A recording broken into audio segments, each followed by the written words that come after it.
what is some advice that you would give to somebody that's wanting to get started in doing, I mean, basically what we're doing?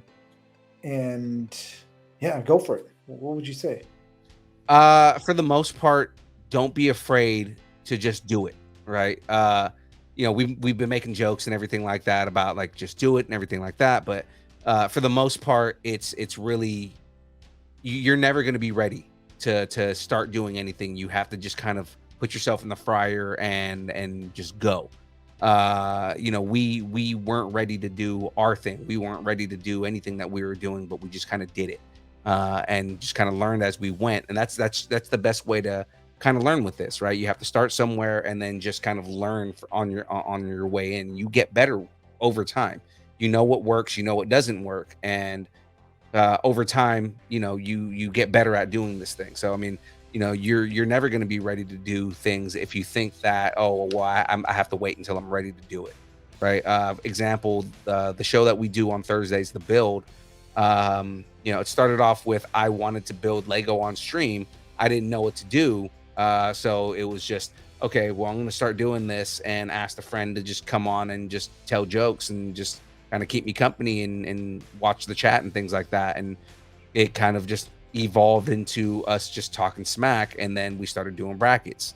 And then I built the Darth Vader head, and somebody had the great idea of asking C. Andrew Nelson, the guy who was in the bodysuit for Darth Vader, to come on the show, and I built the Darth Vader head while talking to Darth Vader. What the?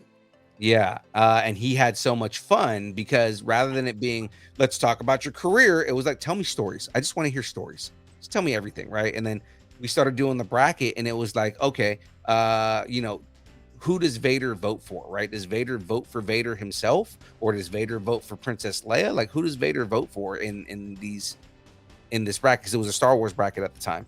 And he had so much fun that he was like, can I come on next week? And we're like, fuck yeah, dude, let's do this. That's awesome. So I mean, like, you're never gonna be ready to do anything if your mindset is I'm not ready. I'm gonna wait until I'm ready to do this. It's jump in head first and learn as you go, and you'll get better at it. That's actually really good advice, and that's kind of the same. I would say the same thing that we did as far as doing this. We just thought, you know what, we're already talking about all this stuff. Why not actually record it, jump headfirst into it, and go for it? Right. And that kind of goes along with what, I mean, honestly, what we're taught to an extent, I guess you would say, in the Army is. Yeah. I mean, I keep it pretty tame on the podcast, but I'm usually like, I'm off the wall with the one-liners, the quips. I'm usually crazy with all the dark humor jokes that I tell. Like, even my 15-year-old looks at me and he's like, "Dad, come on, bro. Like, you're killing me." You know what I mean? So, yeah, we got to the point where we didn't know what we were doing, right? So it was like, dude, we need to just go live and see who we touch, who we reach out to, who's listening. Right. If it's a bunch of kids, then we tailor to kids. If it's a bunch of older dudes like us, then we just keep talking about the same crap we're talking about now. Right. We're not saying that we go and touch kids. Just throw. No one said that. I don't know where you heard that from. Because you said touch. It's guilty conscience, is what it is. He's definitely going to be in the confessional later. Absolutely. To hua it down, okay? We need you to simmer it down, sir. Okay. you got it there, little hua. All right. There you go. No, well, he would be big hua because he's over E6. So E6 of his big hua. Big hua. But you're little hua. So yeah. Right. So, anything else that you want to say to these guys out here that are, that are listening to us, that are watching us, that are listening to your show, that are anything else? Any other, Philisms? We'll put that. Just, if we're going to talk Philisms, just remember, I am not afraid to buy your affection. 100%. I will buy your love. Number 2 is keep nerding together, guys. Just remember, jokes aside, everything like that, our biggest kind of point on our show is togetherness, right? And just allowing you to be the nerd that you are, and not being afraid to express who you are, right? I know a lot of people hate the term safe space, but I mean, essentially for kids and people in general who are nerds, sometimes it is hard to find a proper safe space to be able to talk about the things that you enjoy without people making fun of you, right? So that's what we want to be. We want to be your safe space. You want to talk about you want to talk about, you say you're a furry and you want to talk about being a furry. I'm not going to make fun of you for things like that, or you're a brony. That's not. I want to know why you enjoy your fandom, so I can tell people why it's cool to be a fan of that fandom. Yeah, we got a couple of guys in here that are straight just, you guys are nerds.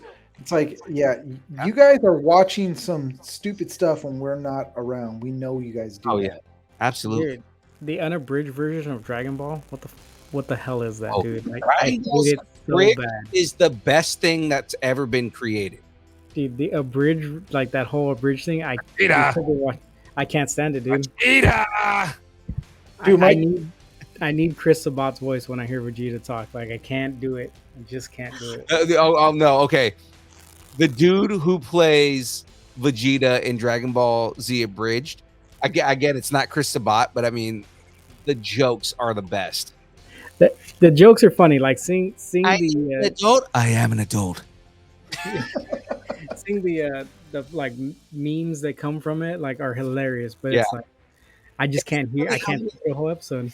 It's funny how many memes pop up and people are like, I don't remember that from Dragon Ball Z. Yeah, well, you need to go watch Dragon Ball Z Abridged and see where these jokes are coming from. I can't believe he kicked you in the dick 5,000 times.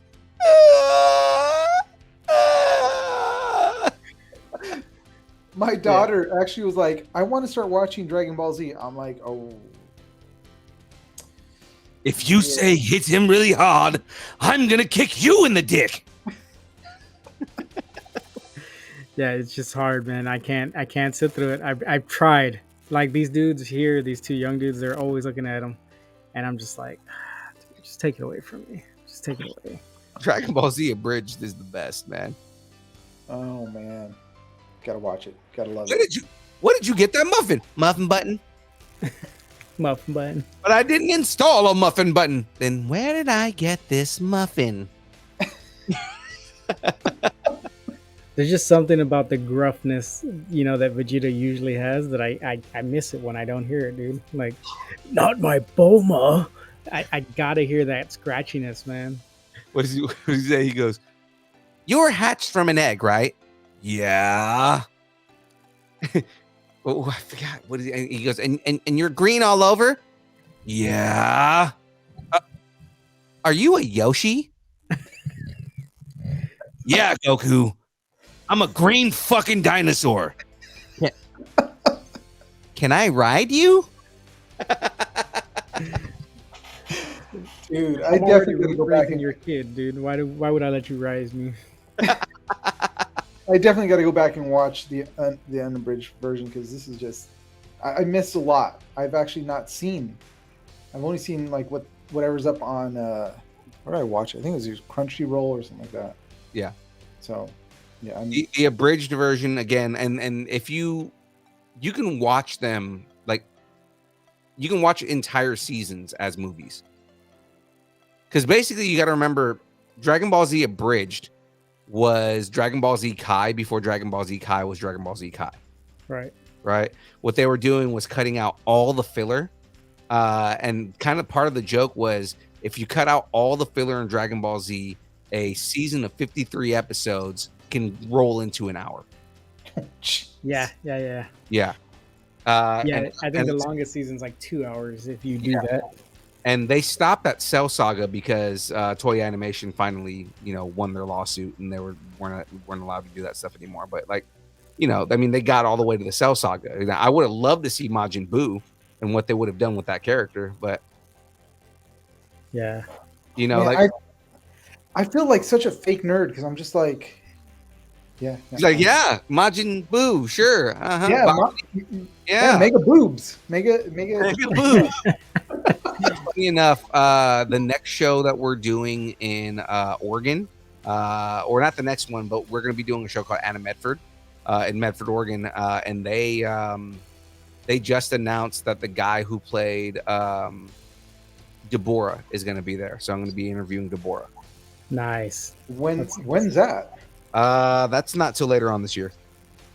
Dude, we gotta try to go. We need to go to something, dude. I know. We're posers. We're not poser, dude. We just have drill, and that shit always lands on con dates. Yeah, It's like they purposely plan that shit around cons. August 12th and August 13th. Ooh. Do you have drill? I don't And, know, I'd have to look at it.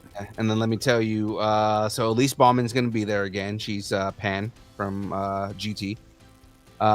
Jackie Lastra, who we've interviewed before, she's been in Beyblades, Pokemon Masters. She was in Demon Slayer, Hunter x Hunter, Gundam Build Divers. Let's see, Peter Kalamis, who's the original voice of Goku. He's also Rolf and Ed, Ed and Eddie. This will be our third time interviewing Peter Kalamis.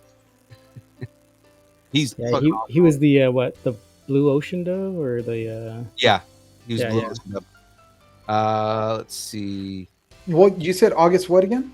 August 12 12th. 13. Dude, if our schedule's the same, then drill's 18-20. But I think they may cancel August. I don't know, maybe. All I know is I got to be back here by the 14th. For what? My daughter's birthday. We've missed plenty of our kids' birthdays. We can miss this one. Yeah, but never by choice. This is true. But we could go up there on like a Friday. Come Right back. here. They just announced Michelle Marie, who was also in Demon Slayer. Let's see, Irregular Magic School, Visitor Arc, Chihiro, Yoshiko from Glepinar, no, Luna, and Record of Grand Crest War. Let's see. Who else do they have here? Rick Robertson. That's the dude who played Deborah. How Oh, nice. You know what? The question I did have is how did you get hooked up with? Oh my God, what was the name? Doing of cons. Well, yeah, basically. So that was something from Hardly Heroes. Hmm. So when we were on Hardly Heroes, we basically we were able to go to the cons, but we weren't doing the interviews and everything. So we would kind of just help write, and they loosely followed the stuff that we wrote. When Hardly Heroes decided to call it quits, they tried to reach out to Hardly Heroes to host the con, and they were gone. And so James was like, "Oh, we gotta get in contact with them." And we got in contact with them. They gave us a chance. A host that is no longer with us almost ruined that for us, because she was a dirtbag and the biggest piece of shit in existence. But they gave us another chance, and we killed it. And we're now the longest running podcast host of Colossus Girl Comic Cons. That's really Nice. awesome. We've been doing it for about a year and a half now. That's not very long. No, It's not, but I mean that's still pretty long for a podcast. I mean, to hold the record, that's Yeah. crazy that it's not that Because- long. They were saying like either podcasts would fizzle out, or they would they would stop their shows or whatnot. And we're we're not slowing down at all. We're like actually growing. So I mean, we're not planning on stopping at all. Sweet. I'm gonna stop the recording so we can just keep talking because I don't want to. Yeah, I'm actually.